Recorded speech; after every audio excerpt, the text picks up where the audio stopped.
All right, here we are. We're having another Bible Toolbox Talk. Are you paying attention out there? Okay, again, we're having it inside. And today we're going to be talking about a very serious topic, the Great White Throne Judgment. People have heard me talk about this before, briefly, and I want to go into it in a little bit more depth. Of course, anything I'm going to do in 10 or 12 minutes is not a complete study, but it'll give you a good place if you want to go look for other scriptures to talk about it. This basically is the last stop on the train for the non-believers, for the people that don't want to do anything with God, for the people that don't want to believe in Christ. This is Revelation chapter 20. After this, there's a couple of more stops, Revelation 21 and 22. That would be for the believers.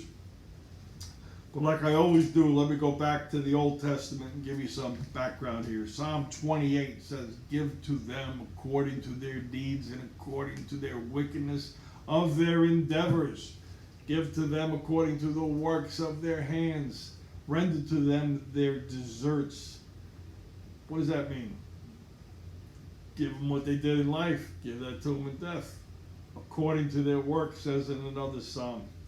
In the day of the Lord, it says in Ezekiel. And Isaiah, it says, "For the day of the Lord of hosts upon everyone proud and lofty, and upon him that's lifted up, he shall be brought down low." Oh, you can't get more serious than that.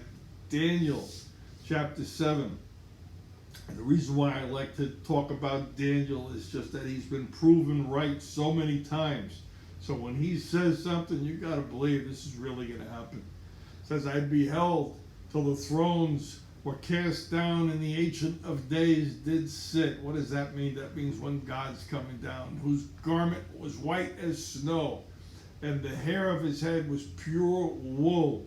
His throne was like a fiery flame. His wheels were burning fire. A fiery stream issued and came forth from before him. Wow. This is kind of like Isaiah says about the cherubim and the throne room. Thousands ministered to him. That's a million saints just standing around doing whatever God needed. 10,000s stood before him. That's 100 million. The judgment was set, and the books were open. Wow, the books are open. Remember we talked about you can't get away. Whatever you do is being recorded. Whatever's going on, there's some entity watching. In the spirit world is watching what we do. You can't hide from the spirit world. It doesn't work that way. You can hide from your wife. You can hide from your friends. You can hide from your boss. But you cannot hide from God. It's as simple as that. You guys don't want to believe this? I feel sorry for you. And you know who I'm talking to? I'm talking to all my friends out there. I've got Jewish friends. I've got Muslim friends. I've got a lot of different friends. They don't like to talk about this. It makes them very uncomfortable. Well, that's too bad. Listen to this. I'll put it on tape so you can hear it. I got to read a couple things for you from 1 Corinthians 15, 24, 28. So this can give you the setting for what I'm going to talk about next, which is the millennial kingdom and the great white throne. Then the end, when he, Jesus, shall have delivered up the kingdom to God, that is God the Father, even the Father, and when he, that's Jesus again, shall have put down all rule and authority. That would mean that Jesus is taking the authority away from Satan, who rules and reigns with powers and principalities on this earth, like they said in Ephesians. Satan is now done for. For he, Jesus, must reign till he, God the Father, had put all enemies under his feet. The feet of Jesus we're talking about. The last enemy to be destroyed was death. Death is an enemy? Isn't that a little weird? Well, how could death be destroyed? Death is destroyed because in the end we get a celestial body. Everyone gets a celestial body. So our first death that we go through, and then we stand in front of the judgment seat of Christ, and Christ judges us in our new celestial body, and then basically we stand behind Christ for the rest of eternity. But if you don't make it to the judgment seat of Christ, and you end up at the great white throne judgment, you're going to the second death. And then after this, death is destroyed. And then verse 27 says, "For he, God the Father, hath put all things under him," Jesus' feet. But when he says all things are put under him, on Jesus, they're manifest that he, God the Father, which he did put all things under him, Jesus. And when all things are subdued unto him, Jesus, then shall the Son also himself be subdued unto him, God the Father, that put all things under him, Jesus, that God the Father be all in all. I'm going to put this in the notes because this is, I said a lot, and if you're not listening, paying attention, taking notes, it's going over your head. And I don't want that. It's important that people learn how to do a proper Bible study. There was like a gazillion he's and hims in here. Who's he and who's him?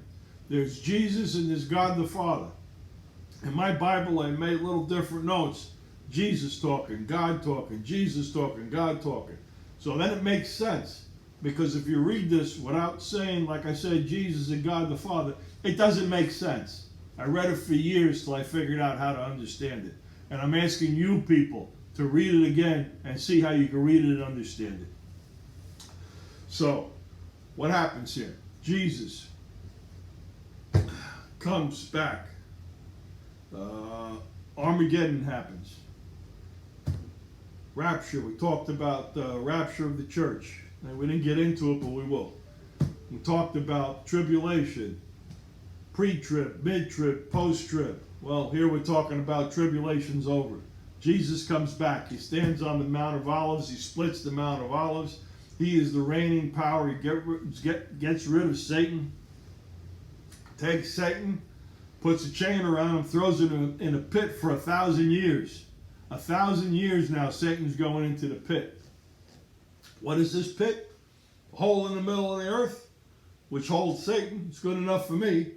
And then he rules and reigns on the throne of heaven.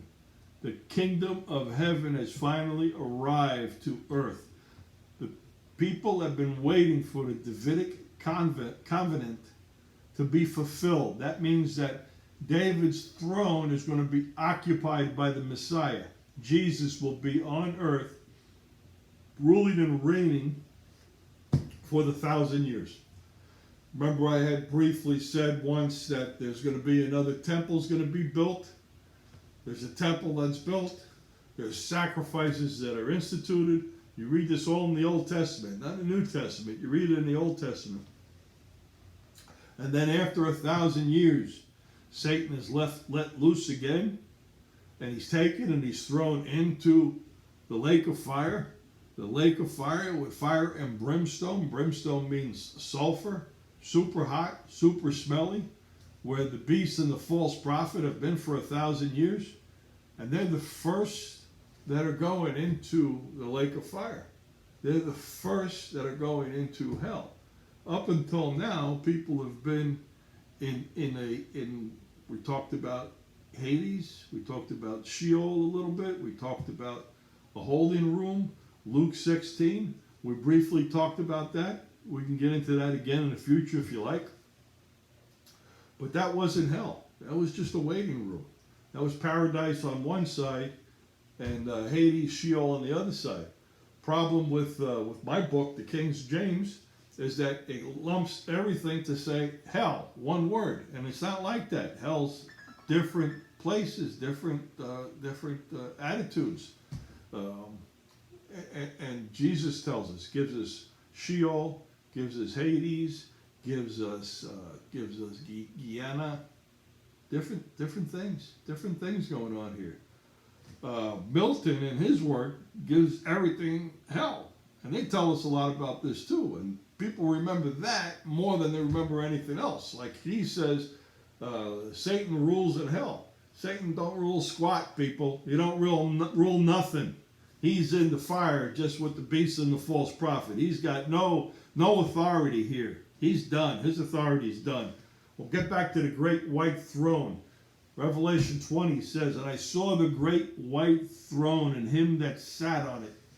And I saw the dead, small and great, stand before God. Everybody now, all dead people are coming up out of the graves, and they're going to stand in front of God, and they're going to get judged. The books are opened.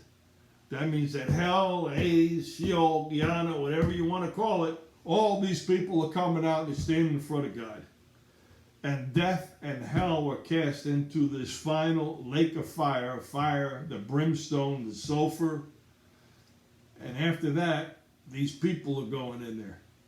And I don't know what part how they're gonna get determined. That's gonna be up to God. Or maybe they're gonna get little heat, little fire, medium fire, big fire, but it's gonna be fire for eternity. This is where God says, okay, you didn't trust me, you didn't listen to me, you didn't pay attention to me. Now we're going to have separation. I'm not going to be with you. You're going to be over there. I'm going to be playing ball with all the other kids that listen to me over here. And I'm going to be over here with God because I'm listening. This is serious, guys. If you don't believe this, I'm sorry.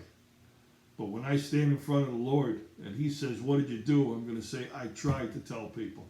And when you stand in front of the Lord, what are you going to say? Hey, I listened to that Bible toolbox guy and I just thought he was a construction worker. I didn't think he was serious. And the Lord's going to say, yeah, you should have listened to him and you should have listened to a gazillion other people I put in your path. Because I didn't give you just one opportunity. I gave you a lot of opportunities. And I hope that never happens to any of you.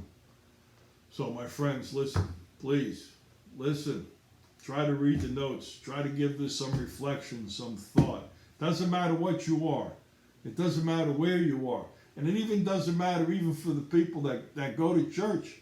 If you don't understand this, if they don't teach this in church, then there's a problem. They don't teach this in the synagogue. They don't teach this in Muslim places. This should be taught everywhere. I'm nothing special. All I did was read my book. That's all I did. And I ask you people to do the same. Okay, I've said enough for today. And you know the notes are going to be attached. If I could help, send me an email to the BibleToolboxGuy@gmail.com. If you like this, hit that button that says like. If you want to share this, I'd be very happy if you shared it with someone. I'd be very happy if you subscribed. And next week we'll have another Bible Toolbox Talk. Thank you all. If you like what you saw, please be sure to like and comment on this video and subscribe to the channel. Thank you.